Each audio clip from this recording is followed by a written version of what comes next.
to be in league with all of the other earthbound critters. That is the composition of the rebellion. How can we create a storytelling around waging war that includes the acts of support and collaboration and life-giving and life-creating alongside the battles?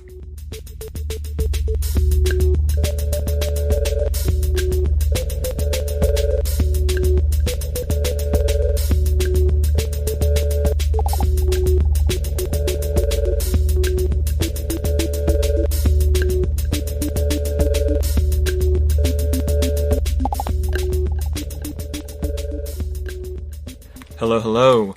Welcome back to The Book on Fire. We are about to get into talking about Chapter 2 of Donna Haraway's Staying with the Trouble, Making Kin in the Chthulucene. But before we begin, we have a couple announcements that we want to talk about. One of them is that for those of you who are wanting to read along or wanting to read this book and are looking for it, who don't have the book already and don't have any place in their town where they can find it, we were informed by a listener that it's possible to find a PDF copy of it on the internet. So I don't know how to do that exactly, or I haven't looked into it, but if you do some creative searching, you might be able to find a PDF freely available of Donna Haraway Staying with the Trouble. And if you want to get the book itself and you're going to order it through the mail, we have something to say about that too. What's that, Janet? If you want to order a book online, we would love it if you, when procuring your book, would choose some outlet online other than Amazon. They are notorious for shortchanging publishers, and also they are out to monopolize and destroy the publishing industry, among other things, and generally working as a military-industrial contractor at this point.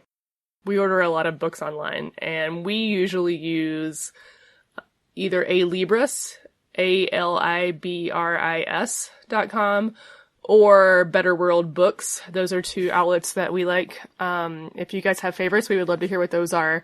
Also, ABE Books is owned by Amazon, so don't let them fool you. Do you have anything to add to that? But yeah, don't support Amazon. Hopefully everybody knows by now that Amazon is not just a retailer, not just a bookseller, and even though they have behaved horribly in those fields, they are quickly becoming one of the most powerful privacy invaders and military contractors in the whole world. And we also have some listener mail related to what we discussed last time that we are going to read and discuss at the end. So stick with us, okay? On to the book. Chapter 2 of Staying with the Trouble is called Tentacular Thinking, Anthropocene, Capitalocene, Chthulucene. Tentacular Thinking.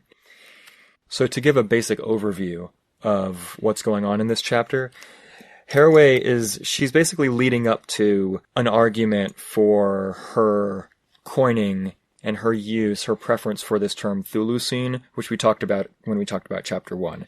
But this chapter is specifically making an extended case for it.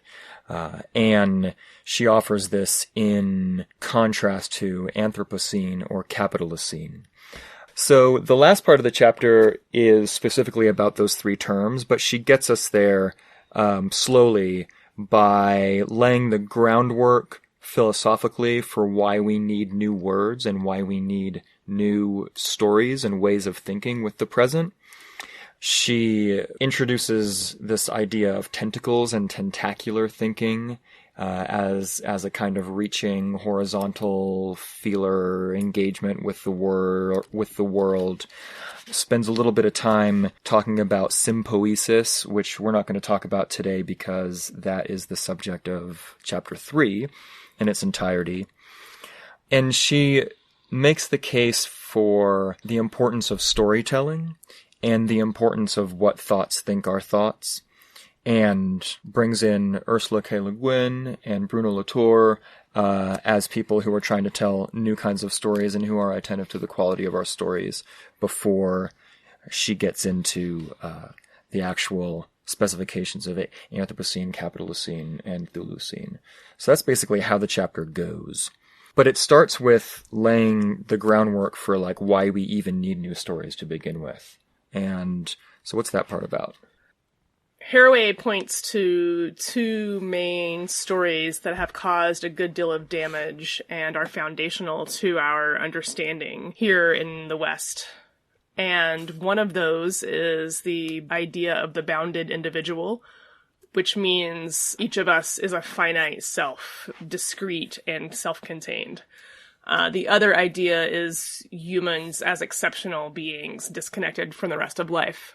These ideas are problematic in a lot of ways, but as science begins to expand and have capacity to outgrow the limitations of the minds that conceived the science, we are seeing more and more evidence that the bounded individual actually does not hold up under scrutiny once we look at how life works. Just to give a human body as an example, each of us contains pounds of bacteria, and in fact, the number of bacteria actually outnumber our own cells that we are host of. We have bacteria who perform some of our body's functions that we could not live without.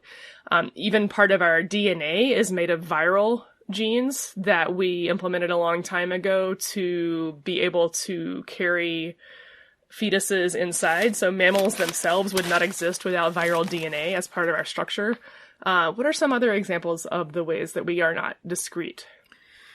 Yeah, well, I'm even thinking about ways where the normal functioning of our human physiology is dependent on certain chemicals that we can only get from plants.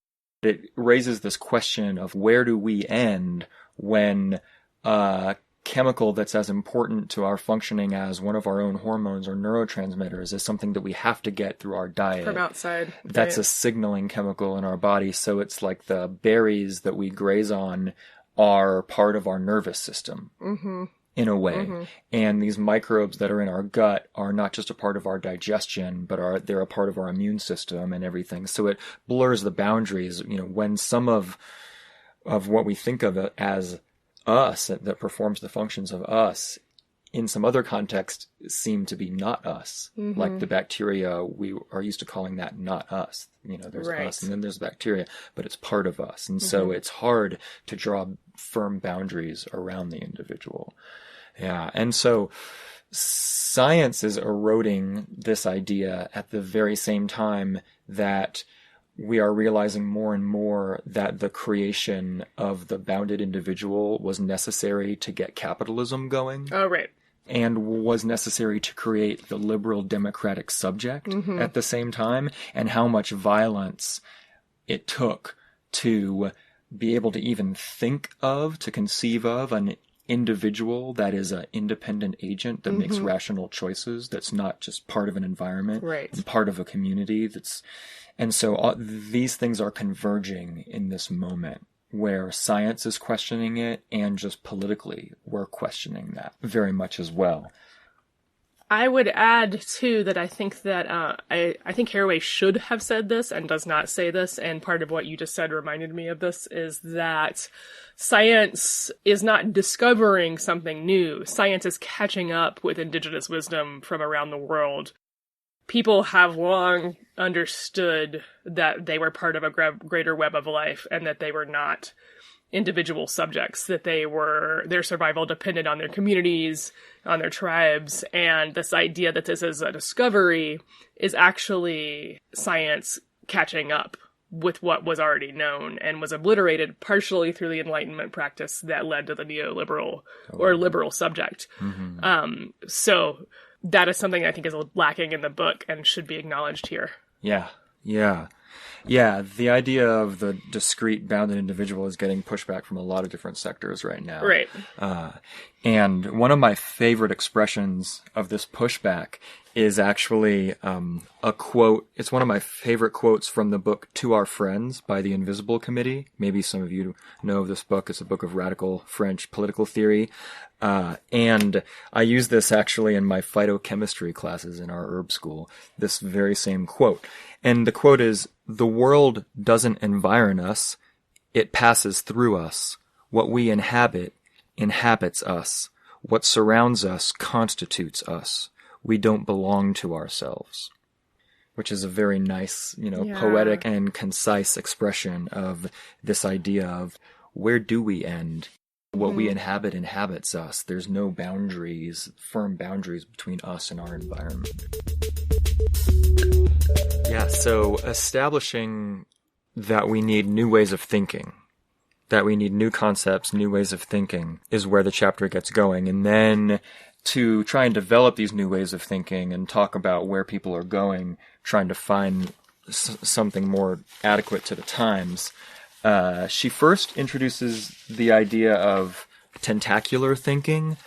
Haraway has this way of just introducing kind of concept after concept, and then she doesn't necessarily connect them all really rigorously. She just kind of lets them kind of percolate, lets them compost. And so one of them is tentacular thinking. And she relates this to, a spider that part of its Latin name is Cthulhu. Lovecraft's Cthulhu has tentacles. Okay. But she brings in this concept of tentacular thinking with tentacles. And tentacles reach out and feel. In fact, Latin tentaculum means feeler, from tentare, which means to feel or to try. So we have this idea of, instead of a kind of thinking that imposes and makes frameworks that deductively decide how things have to be, it's a kind of thinking that reaches out in different directions horizontally and comes into engagement with different other entities and ideas and things in the world. So that should be, if you're familiar with, if you think like Haraway at all, then that shouldn't be a very hard concept to understand. She has a quote here: "The tentacular ones make attachments and detachments. They make cuts and knots. They make a difference." I like that part about it, that it has the feeling in it, because we in our culture really split thinking and feeling apart. And what she is describing is a form of thinking that is embodied. If you think of tentacles as appendages that are reaching out and learning through tactile experience in the environs, then it means that we are using our whole sensorium and our whole being to think and to sense and to experience, and from that forming reactions and approaches based on a really embodied and felt approach, which I really like that. And I like that it decenters the brain and puts the body in it when you use the word tentacular. Yeah, totally. Yeah. Which I think is really cool. So I see that in it. Yeah. And what I really appreciate here, too, is the tentacular thinking leads her into talking about the work of Tom Van Duren, who wrote a book called Flightways. And I was so grateful for this part because he writes a lot about working with birds and also working with grief. And this was such a relief to me because in the first chapter, there's this giddy excitement around all of the possibilities for us working across species and looking at the capacity for change and for new collaborations. And because I am someone who has gone pretty deeply into the extinction crisis, who understands really the level of harm that is happening and the harm that's already been done, I kept having this feeling well up in me that was, what about the grief? Well, what about our grief? And where in all of this is the place for our grief? And I appreciate that this showed up this soon in the book because it was going to be a recurring issue for me if it did not. But in it, she describes Van Duren's work and how he sees the practice of grief as absolutely essential to us being able to respond. That we need to see how bad things are and to grieve them to actually be able to act. And then without the awareness that leads to a great amount of grief, we will not understand how much needs to be done or what needs to be done. And the quote that I like from that section is, "Grief is a path to understanding shared living and dying. Human beings must grieve with because we are in and of this fabric of undoing."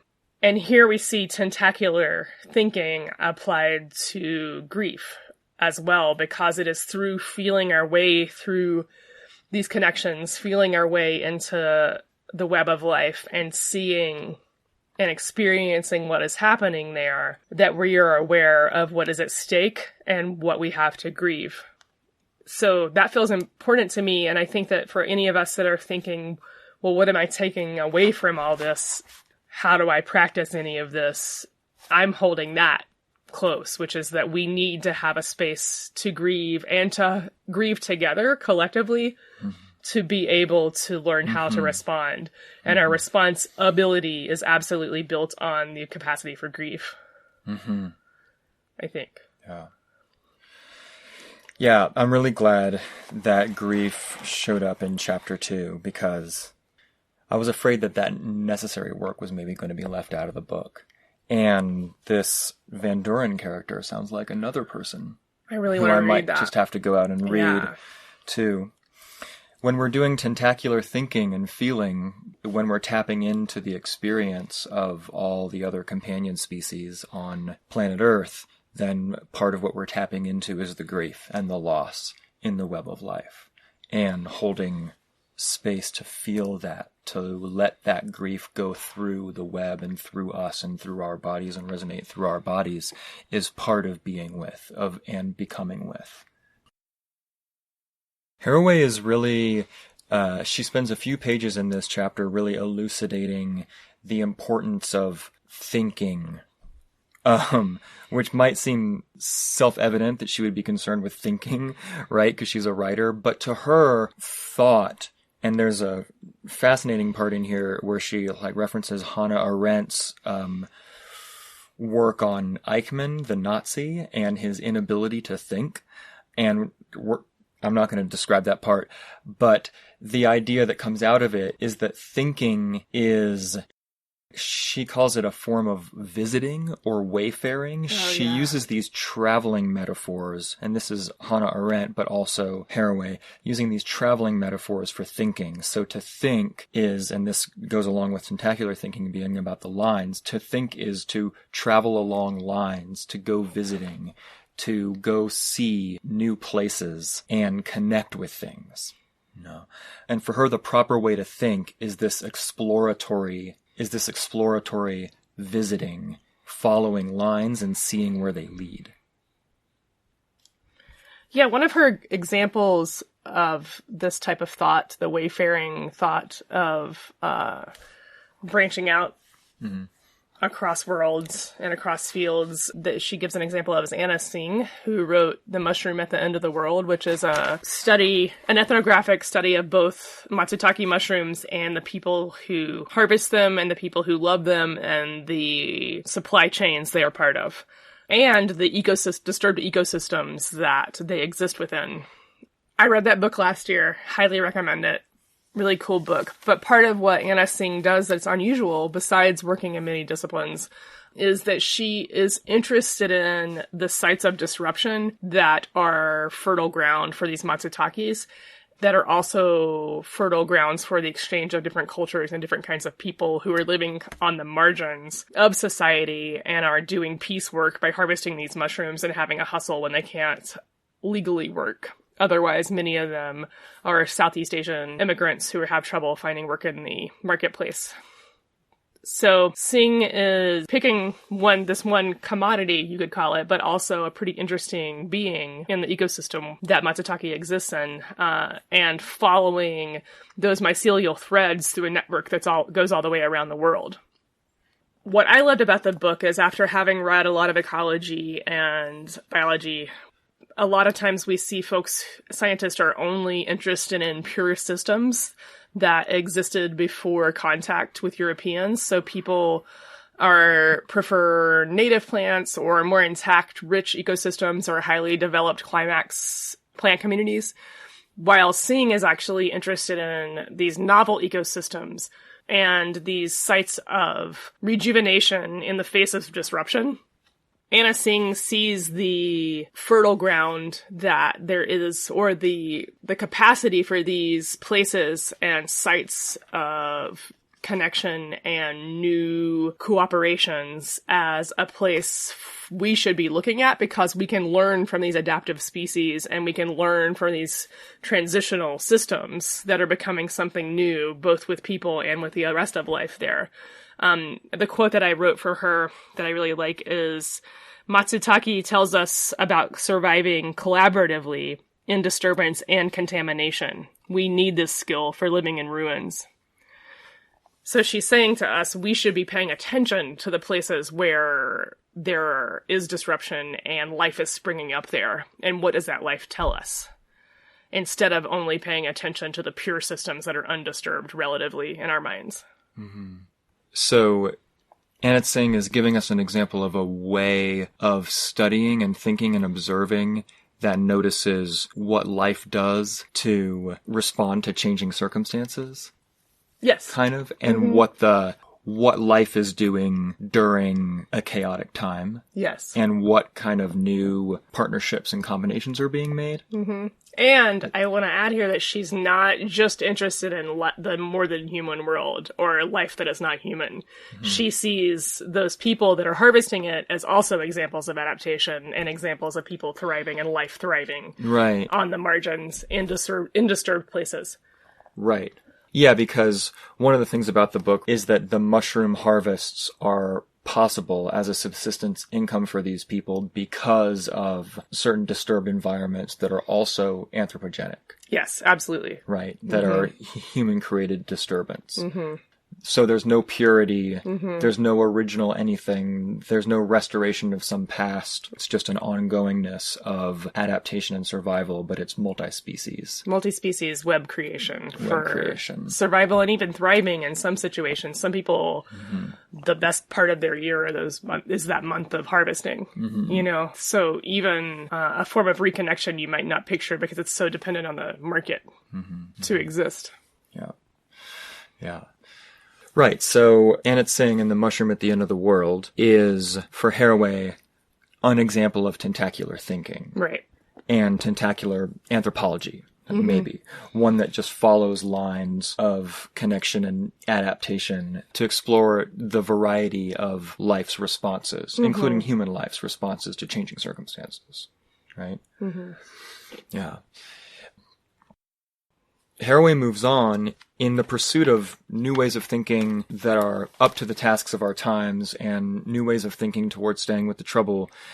She kind of moves on from tentacular thinking and spends a little while talking about storytelling and about the kinds of stories that we tell that impose limitations on how we can think. This is a kind of an important point in the chapter and why she even wants to bring up the Chthulucene as an important new concept.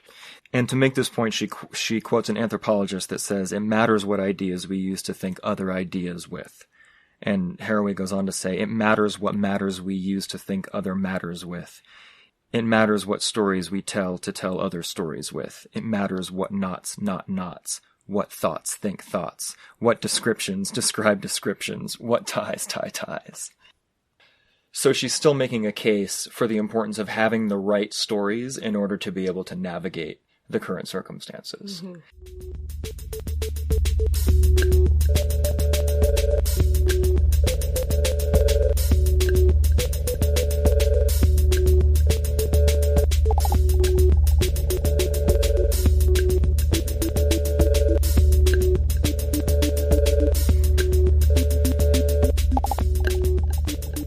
In her quest for better ways of thinking and storytelling, Haraway comes to Ursula K. Le Guin, who is an author who's also very beloved in this house.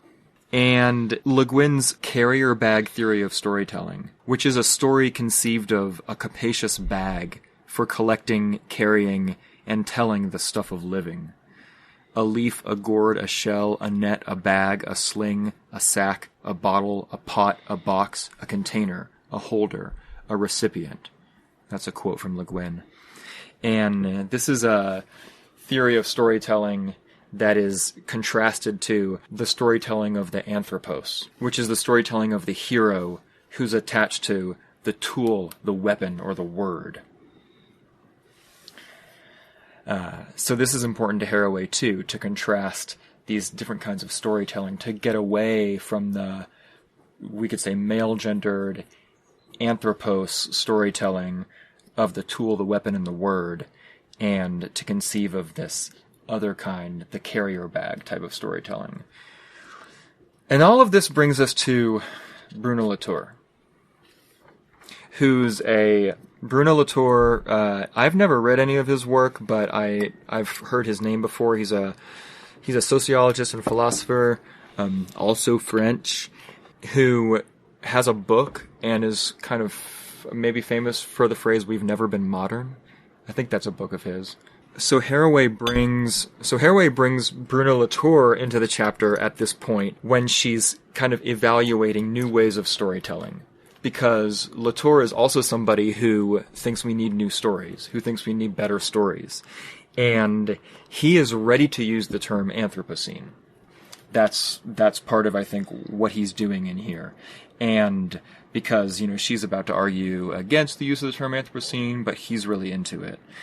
Right, because he kind of invested in the Anthropocene in this way that he sees, like, climate deniers or people who are pushing against us trying to find solutions as humans stuck back in the Holocene. It's kind of like, he's almost like, it's like you're talking about Neanderthals or something, right? Like, where it's like, we're the people who he calls earthbound, so anyone who's tied to Earth, who are actually like, yeah, we're up to date, we're Anthropocene, and we're acknowledging that we have a problem. Right. And then those humans are back there in the Holocene and want to live there, and they're trying to hold us back from moving forward together with the rest of the Earthbound. Yeah, like there's this whole world, so apparently from here, like Latour creates this whole storytelling scheme in his works, where in his story, just like Janet's saying, the Holocene is where the humans live. That's where Bruno Latour puts the liberal subject and the bounded individual is back in the Holocene with the humans, as the humans. Mm-hmm. And so he contrasts that with, well, let's leave the Holocene, let's quit being human, and let's inhabit the Anthropocene. And the actors in the Anthropocene are, even if they're human, are not called human. I mean, even if they're Homo sapiens, if they're in league with all of life, then they're part of the Earthbound. And the Earthbound is this capital E Earthbound. So it's kind of like, what side are you on? Are you on the side of the Earthbound, inhabiting the Anthropocene, where there's things at stake and stuff we have to change? Or are you refusing to leave the Holocene and you're just a boring old human? I know you have a lot to say about issues with the text and issues that Haraway has with Latour's text, but I just want to say that I love the concept of Earthbound because it feels like a pact to me. It feels like we are bound, like through a binding spell, to Earth and all of Earth's inhabitants, and that we are actually earthbound. Like, I have made a blood pact with the land to stand with and for it. And so I love the concept of Earthbound, even if I am more ambivalent about the Anthropocene. Yeah, it's it's such a good word. It's a great term. Yeah, it's an awesome term. And so this is really our first introduction to Bruno Latour, is just what she's bringing in here. So I know he's pretty famous right now. A lot of people are reading him. But so what do we got with Bruno Latour? The Haraway brings him in this chapter. I get what she's doing. She's saying Bruno and I are aligned in certain ways. We both are looking for new stories. We are both nourished by post-humanism in the sense that we want to decenter the human as the actor in history, as the one who makes history. We want all the critters, to be on the stage, and we want humans to just be among the critters. They share all of that. And she brings him in because although she shares all of that with him, number one, she diverges from him because he loves the term Anthropocene and wants to inhabit it. But also, I think she sees him as bringing in this masculine sort of anthropos type of storytelling in contrast to the more carrier bag type of storytelling of Ursula K. Le Guin. And I get why she says that, because apparently, in the story that Latour is telling, the earthbound that are inhabitants of the Anthropocene go to war against their enemies that would, I guess, keep us in the Holocene. Right. And so, I mean, this is all just briefly sketched here in a couple of pages, but Latour contrasts, it's very interesting though, Latour contrasts the police action with the war. Mm-hmm. So, you know, for an anarchist, this is like hitting on some ways of thinking that I can like relate to, right? And so to invoke a police action, this is the way that I'm reading this. So to invoke a police action is to say, let's equip the authorities with a new, better way of thinking that they can then enforce. Oh, right. Yeah. That is what it's saying. That they can police the world according to the new law. Cap and trade. Cap and trade. Or even like, maybe like tentacular well, I don't know if it works like that, but post-human thinking is going to be like the new law. And it's going to be enforced by police action. Mm-hmm. You know, it's a way of preserving the basic structure of power. Right. A hierarchical structure of power. Mm-hmm.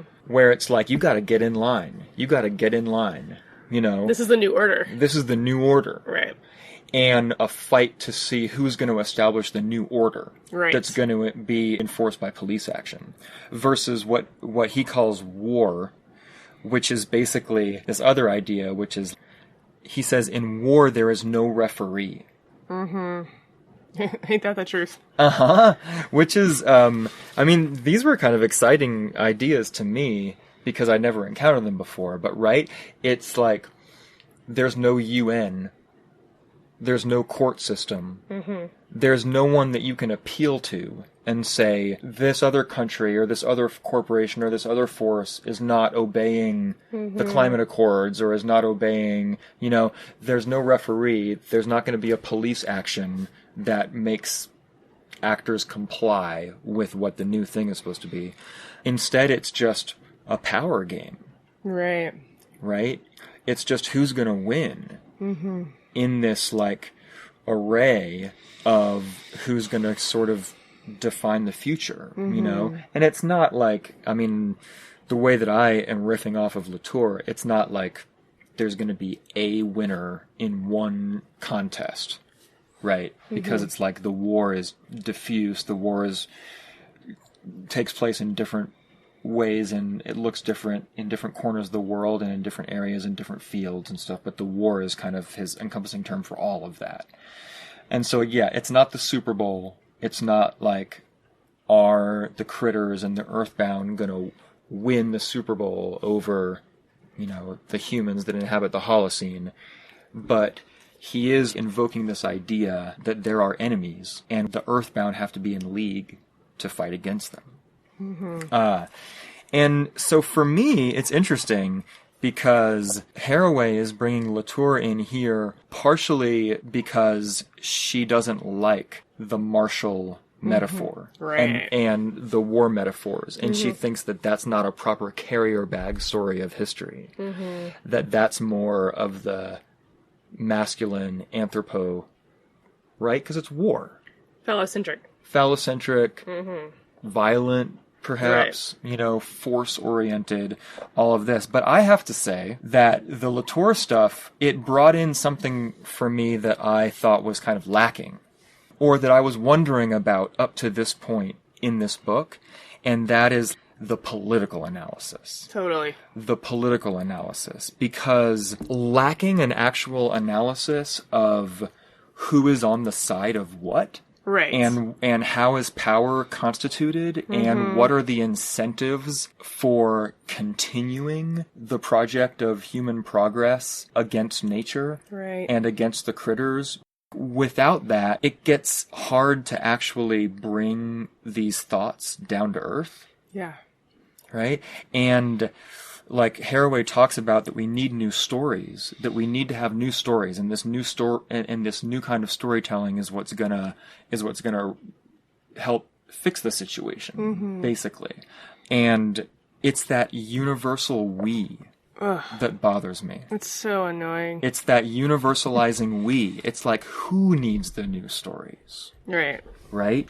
The fact that we don't tentacularly think and make these experimental connections with everything that might be called other in the environment and in the world and in the universe is partially a product of the conditions we live in. The conditions that we live in, and that we are forced into a relationship as a economic agent in the economy as an individual that is divorced from nature and community. It's not just a failure of the imagination that everyone is having. It's being forced on us from above to have this failure of imagination, and you can see it happen as the colonial project continues. Yeah. People that already exist organically with tentacular thinking, that understand that they're connected to everyone else and that they're connected to all of life, have that forcibly removed when their survival is at stake. Exactly. Yes, exactly. So, yeah, it's a huge problem here. Right. And it doesn't make the book and the ideas in the book, you know, it doesn't take away their value. You know, I'm not trying to say, I'm going to throw the book out the window now because of this. But there's this big question that haunts all of, like, philosophy, academic thinking, all of this stuff, which is, who is this for? Is the university, in the traditional role of, like, the scientist, supposed to be providing explanatory concepts for the culture at large? And, like, what is the culture at large, you know? Is the hope here that these ideas are going to make their way into the halls of power in some way, and the world would be remade that way? That feels kind of like Latour's idea of the police action. Right. Unless tentacular thinking would dismantle the idea of policing. Right. If it got into the halls of power. You know, that's like the... Good luck with that. Yeah, you know, but I think that's what the hope is for some of this stuff, is that, like, if only a new story could get into the halls of power, then the halls of power wouldn't even look like they look right now. Power would dismantle itself or something. But if these ideas are not for the halls of power, then who are they for? Are they for us? I think they are for us. I mean, they might be... I'm not sure. She might have had a much broader audience in mind, but I will say that with all of those critiques in mind, which I absolutely agree with and see as a limitation here, I think that there is something to be said for consciousness shifting and making space for new ways of thinking that can become a groundswell and shift. At the same time, I think we have to be talking about what does it mean if the people in power don't give a shit what words we're using for what era we're in, or how we think about kinship.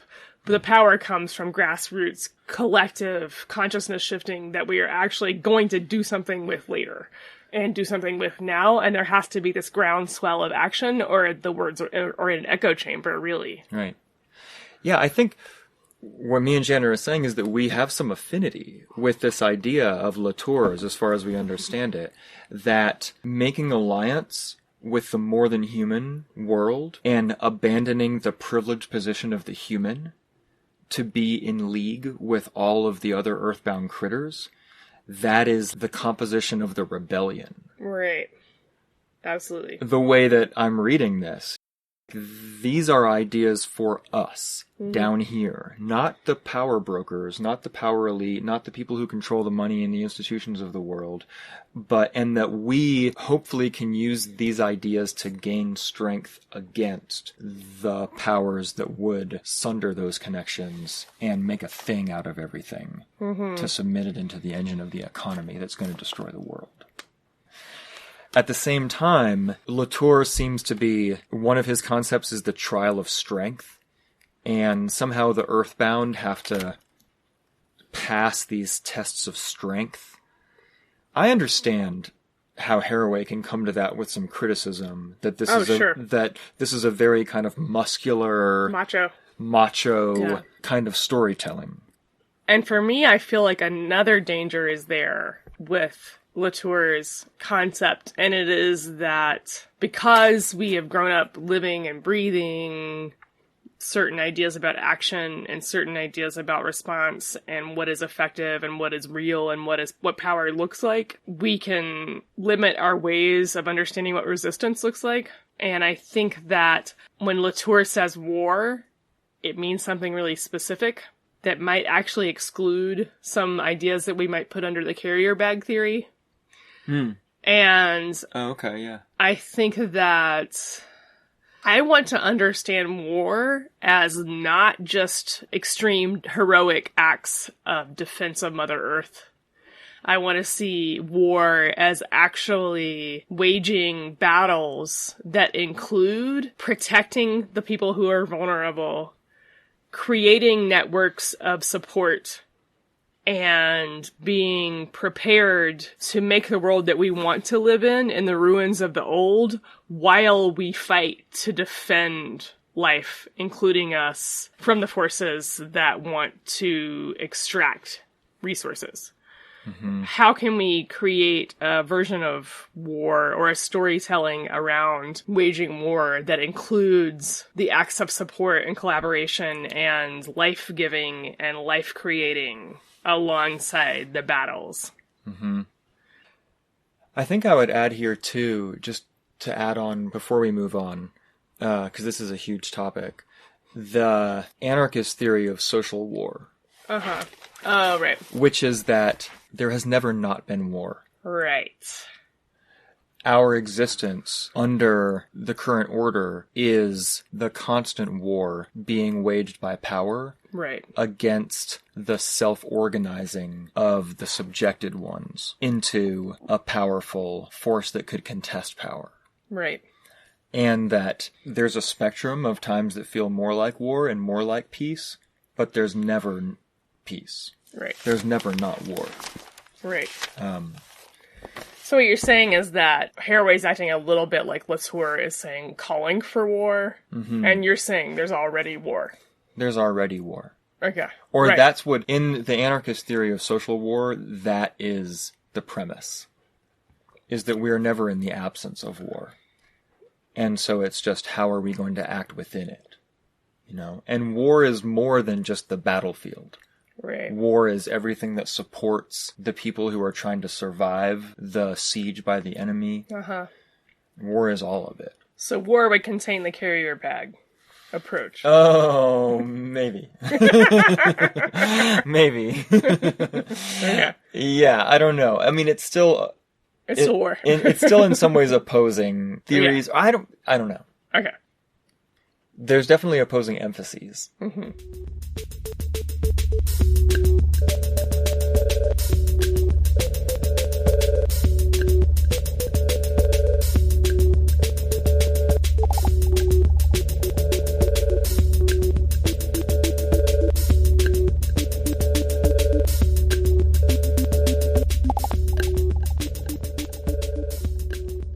So, what are we going to call the era that we live in right now?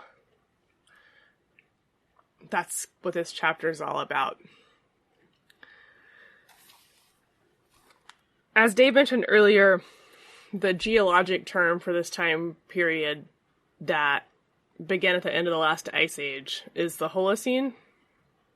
But there's been a push to call this time that we live in the Anthropocene, which is because we as a species are leaving a geologic record of our time here. The idea is we're going to name this geologic era after the species that is having the greatest impact on all of life on Earth. Naming it the Anthropocene is a way of acknowledging the impact of our species on life on Earth. That we are leaving a mark, and we are leaving a record. As Haraway continually says, the fossil-burning humans create more fossils than ever before. Yeah. So that's the idea, is that we are marking the Earth, and there will be a big, giant stripe in the strata that says humans were here.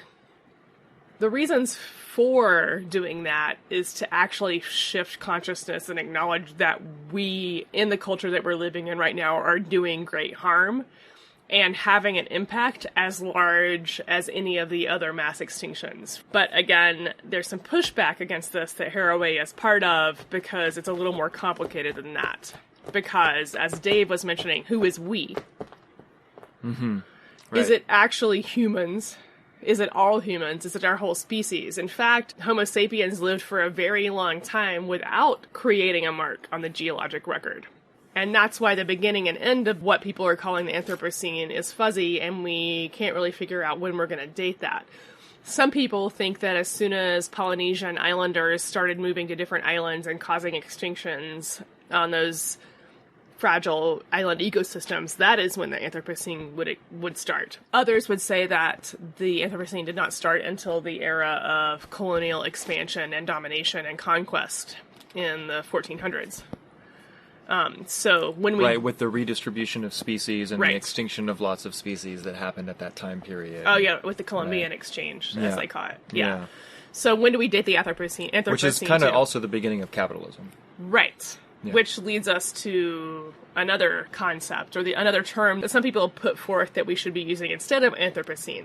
Mm-hmm. So the pushback against the idea of calling it the Anthropocene is that we are making the damage done synonymous with our species, while there have always been, and always will be, people who do not want to participate in this, who have not been part of this domination, who have not chosen to be part of the marking of life and the destruction of life. When we call it Anthropocene, some would argue that we are saying that it is part of being human to leave such a mark on the geology. And we are also conflating our species with the economic system that actually is leaving the mark. Uh-huh. Right. Right. I think also Haraway is saying that we're trying to decenter humanity. Right, yeah. We're trying to get rid of bounded individualism and human exceptionalism, so we don't get to name this after ourselves. Right. It's actually just perpetuating the same human centrism. It reinforces the pricktail, which is the powerful individual or species who, through domination, is defining the story. Yeah. So I actually have a criticism that is not found in Haraway's book that I see come up a lot with this concept of the Anthropocene and blaming the whole species. And I touched on this a tiny bit in the first episode. What I see as a problem here is that we, in this culture, or at least in the dominant culture that most of us grow up in here, are steeped in a Judeo-Christian guilt and an idea of unworthiness of God and original sin, that if you are in a Judeo-Christian lineage, then you're going to have some version of that in your moral framework. And so we are taught that humans are evil, unworthy, and susceptible to poor decision making, that consciousness itself might be tied to domination and sin, whatever version of sin you have in your framework. And so I see a lot of people, however much they have thrown off the manacles of Christianity, they still have this intense guilt that is one of the dominant themes of the culture that we live in, and the concept that humans are just evil. And as I mentioned in the last episode, that is an act of erasure and over a lot of cultures that have actually found ways to live more in harmony with life and as part of life, who see themselves as woven into the fabric. But at this, also what we see on the individual level is that this deep personal hatred of humans that comes from a form of self-hatred in what I have seen. That's interesting. Yeah, it brings up so many things. Should we move on to Capitalocene? Yes.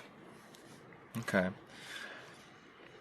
So next up is Capitalocene, which is, I mean, I don't know, do you know people who actually use that word a lot? No. Yeah, this was something that was, I shouldn't say it was new for me, because I immediately recognized it. I have seen a conversation around the term Anthropocene that says that unfairly places the blame on humanity as a whole, like Janet was saying, when really it's this particular system of power and economic system that is the one that's unleashing carbon into the world, and the one that exploited fossil fuel resources at such a scale so that it could make people rich. Right. And that is capitalism. And so some people have argued for it being called the Capitalocene, and this was like in opposition to Anthropocene. So first the Anthropocene came, and then people were like, are you kidding? It's not Anthropos, it's capital. Right. And Haraway, I think to her credit in this part of the book, she makes a good case for Anthropocene. And then she articulates why she doesn't love it. And then she also makes a good case for Capitalocene at the same time, and why it captures some things better than Anthropocene captures. And we're not going to really recapitulate this entire argument because I think it should be clear to you all, hopefully, that the fossil fuel release that is causing the climate catastrophe is so much the result of capitalism. Even though some of the extinction events, like the island extinction events, are not the result of capitalism, but we wouldn't say that we were in crisis if it wasn't for capitalism.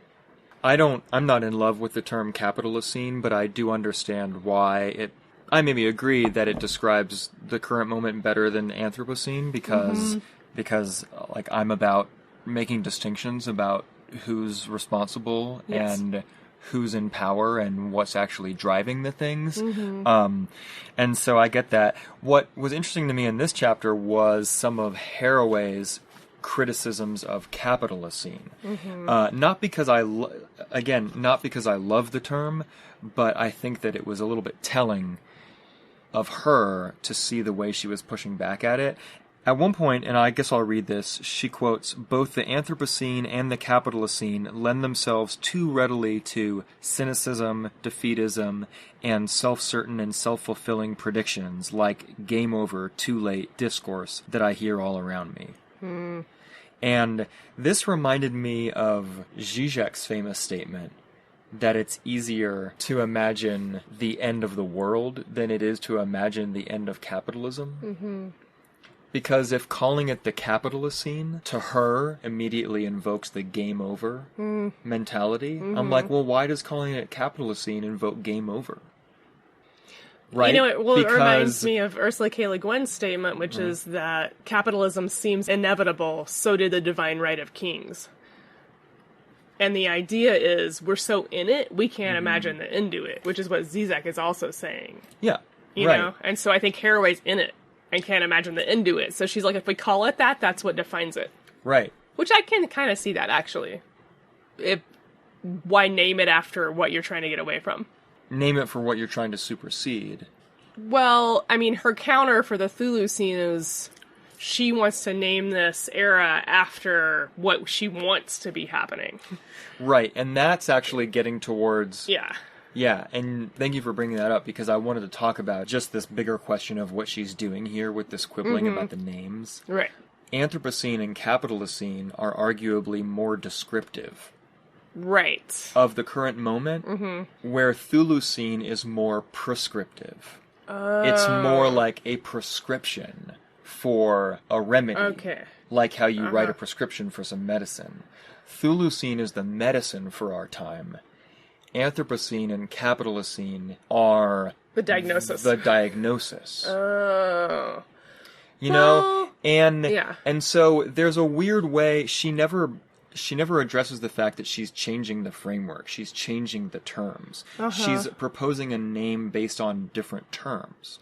Because people in saying Anthropocene or Capitalocene are laying blame, are assigning responsibility. Right. And yeah, Chthulucene, that's where we can see the light at the end of the tunnel. That's where we can see where we need to get to. We need to transcend the Anthropocene. We need to transcend capitalism. We need to get to the Chthulucene. But they're coming from different places. The different naming proposals are coming from different places. I think she might argue that it's just a different place to look. Because she might say that she, like Anna Singh, are looking at the disturbed places and seeing what the adaptation looks like within the disturbance, within the contamination, and naming the era after the response that is happening at the same time, and not happening in the future. It's already happening. We're already in the Cthulhucene. She is just naming the entanglement that we're all in and the response that she sees as positive, but I don't think she sees it in the future. And I don't think it's totally prescriptive, because I think she's describing what she's seeing when she looks through a certain lens at certain parts of what's happening. She's just describing the response and not the overculture.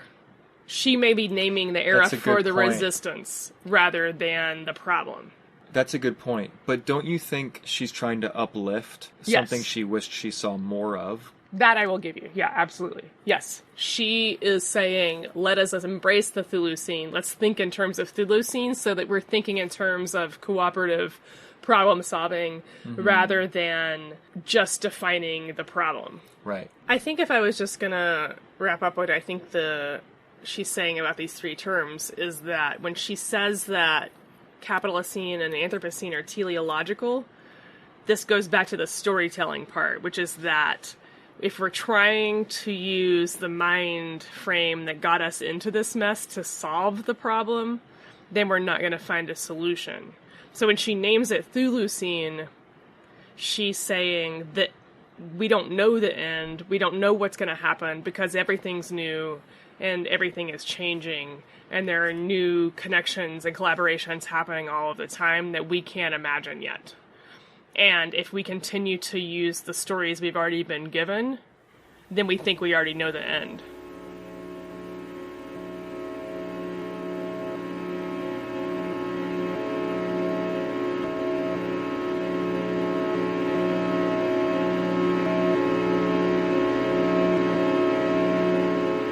We got an email from a listener, Thomas, this was about our discussion of Chapter 1.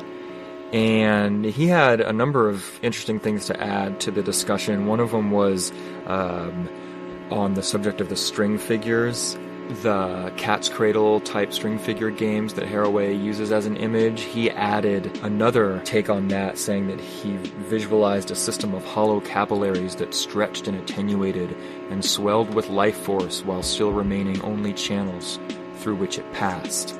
The last paragraph of his email is on the possible connection or the kind of denied connection between Lovecraft and Haraway.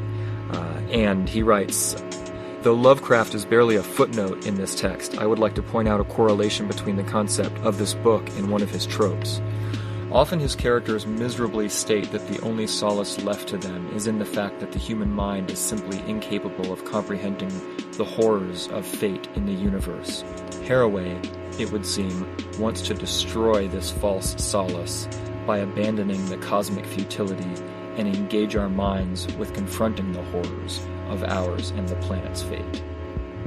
So, yeah, that was really neat. Lovecraft offers his protagonist some solace, and Haraway is trying to strip that away. Thanks, Thomas, for that. The Book on Fire podcast at gmail.com.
For those of you who have stuck with us till the end, here's a bonus quote from Charles Fort. He writes, "Every science is a mutilated octopus. If its tentacles were not clipped in stumps, it would feel its way into disturbing contacts. To a believer, the effect of the contemplation of a science is a being in the presence of the good, the true, the beautiful. But what he is awed by is mutilation.